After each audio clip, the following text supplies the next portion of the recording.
Kilometre 500 metre into Deka metre.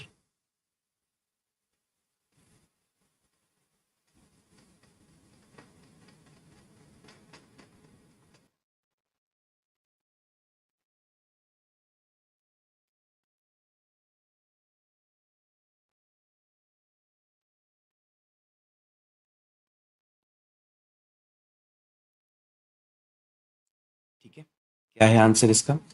3 kilometre 500 metre को हमें Deka metre में कन्वर्ट करना है। सिखाया गया है, ये आपको याद होना चाहिए, kilo hecto deca metre deci centi milli. Kilo hecto deca metre deci centi milli. तो किलोमीटर से अगर मुझे डेका मीटर में जाना है तो ऊपर से नीचे जाते हुए हमें क्या करना पड़ता है? मल्टीप्लाई। कितनी सीढ़ियां हैं? 2 सीढ़ियां, यानी कि 2 जीरो वाले 1 से मल्टीप्लाई करोगे तो 300 डेका मीटर बनेगा ये आपका। 500 मीटर से मुझे डेका मीटर पर आना है, मतलब नीचे से ऊपर जाते हैं तो हम डिवाइड करते हैं। कितनी सीढ़ियां चढ़नी पड़ेंगी? एक, यानी कि 1 जीरो वाले 1 से डिवाइड कर दोगे 500 को तो 50 डेका मीटर। यानी कि ओवरऑल आंसर क्या आएगा? 350। या सारे बच्चों का आंसर 350 आ रहा है? बहुत बढ़िया। अगला सवाल आपके स्क्रीन पर ये रहा। चलो जल्दी से सारे बच्चे करके बताएं। Convert 1 metre 700 millimetre into centimetre. ठीक है, सवाल क्या है? Convert 1 metre 700 millimetre into centimetre. 1 metre को सेंटीमीटर में कन्वर्ट करना है। मीटर को सेंटीमीटर में कन्वर्ट करने के लिए हमें मल्टीप्लाई करना पड़ता है 2 जीरो वाले 1 से 100 से, यानी कि हमारा 100 सेंटीमीटर। अब 700 मिलीमीटर को मिलीमीटर से सेंटीमीटर जाने के लिए हमें डिवाइड करना पड़ेगा। ठीक है, कितनी सीढ़ी चढ़नी पड़ेगी? एक, यानी कि 1 जीरो वाले 1 से डिवाइड कर दो तो 70 सेंटीमीटर। तो दोनों का हम सम कर देंगे तो आंसर क्या जाएगा बच्चों? 170 सेंटीमीटर। ठीक है, इस प्रोसेस के लिए आपको ये पूरा स्ट्रक्चर याद होना चाहिए। Kilo hecto deca metre deci centi milli. ठीक है, kilo hecto deca metre deci centi milli. और ये रूल याद रखना होगा कि जब हम ऊपर से नीचे जाते हैं तो मल्टीप्लाई करते हैं, और जब नीचे से ऊपर जाते हैं तो डिवाइड करते हैं, बस और कुछ नहीं। अगला सवाल आपके स्क्रीन पर ये 22.22% ऑफ 4581। हाँ करेक्ट, 22.22% ऑफ 4581। क्या मतलब हुआ इसका? ये है 2 टाइम्स ऑफ 11.11%। यानी कि 2 टाइम्स ऑफ 1/9। यानी कि 2 टाइम्स ऑफ 2/9 लिखा हुआ है। 4581 है, 9 से डिवाइड कर देंगे, 9 का 5 टाइम्स, 9 का 9 टाइम्स, यानी कि 1018 है ना? 1018। क्लियर है? इसका आंसर आ रहा है 1018। सारे बच्चों का आंसर यही आ रहा है? बहुत बढ़िया, बहुत शानदार। अगला सवाल आपके स्क्रीन पर ये रहा। 62.5% ऑफ 320। बच्चों, 62.5% ऑफ 320।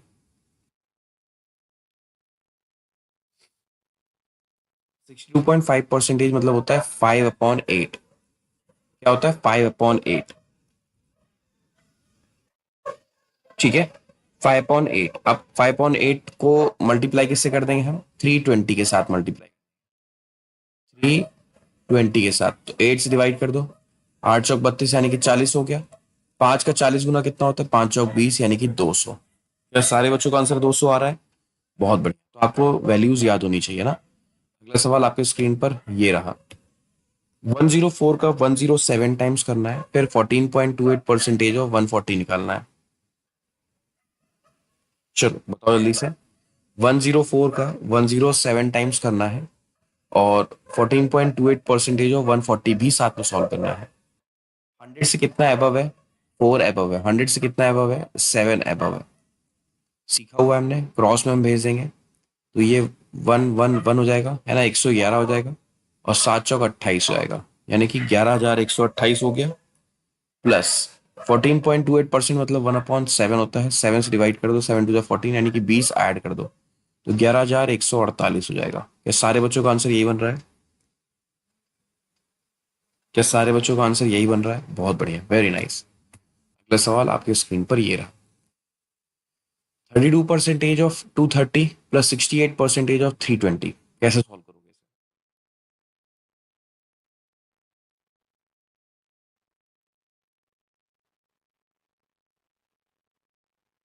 बताओ इसे कैसे सॉल्व किया जाएगा? अगर हम थोड़ा सा ध्यान से देखें तो 32 यानी कि 32 और 68 का सम क्या हो रहा है? 100 हो रहा है ना? 32 और 68 को अगर हम जोड़ दें तो हमारा आंसर 100 हो रहा है। तो इस केस में हमने क्या सीखा हुआ है? हम सीखे हैं कि यहाँ पर 230 है तो इसे भी हम 230 के फॉर्म में ले चलेंगे, यानी कि 230 प्लस 90 इसको हम लिख सकते हैं। ठीक है, अब 230 हम कॉमन ले लें अगर, तो हमें क्या मिलेगा, 32% प्लस 68%।